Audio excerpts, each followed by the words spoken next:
Hi అండి, ఇంట్లో పచ్చిమిర్చి లేదా? అలాగైతే మీరు ఈ టిప్ని ఫాలో అవ్వండి. చట్నీ చేసుకోవాలనుకుంటే ఆయిల్ కొంచెం వేసుకున్నాను.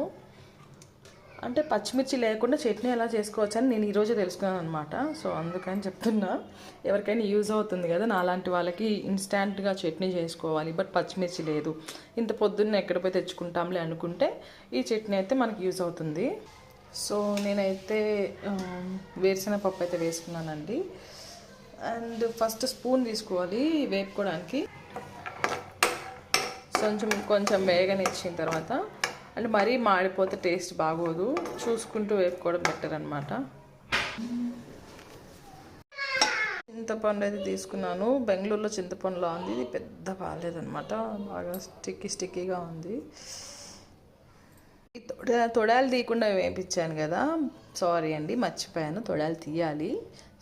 అప్పుడప్పుడు చేయడం కదా వంట, అందుకని గుర్తుండట్లేదు. 2 వెల్లుల్లి రెబ్బలు, తెల్లగడ్డలు అనమాట. అండ్ చూసారు కదా, నేను తొక్కులు అయితే తీసేసానండి, అలానే వేసాను అనుకోవద్దు. ఇవన్నీ అయితే మనం మిక్సీకి వేసేసుకుందాం. మిక్సీకి వేసేస్తున్నాను, ఎలా వస్తుందో చూద్దాం. టేస్ట్ అయితే నాకు తెలియదు ఎలా ఉంటుందో, ఫస్ట్ టైం ట్రై చేస్తున్నాను కదా.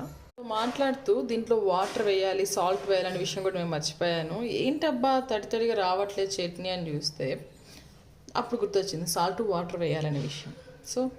చేద్దాం. స్మెల్ అయితే అదిరిపోయింది, మరి టేస్ట్ ఎలా ఉండదో చూడాలి. ఇంకా ఫైనల్ టచ్ అయితే ఇద్దాము. ఆయిల్ అయిపోయింది, పోయాలన్నమాట దీంట్లో మళ్ళీ. ఆయిల్ వేసి కొంచెం తాలింపు పెడదాం. ఫైనల్లీ చట్నీ అయితే తయారైపోయింది, చాలా టేస్టీగా కూడా ఉంది.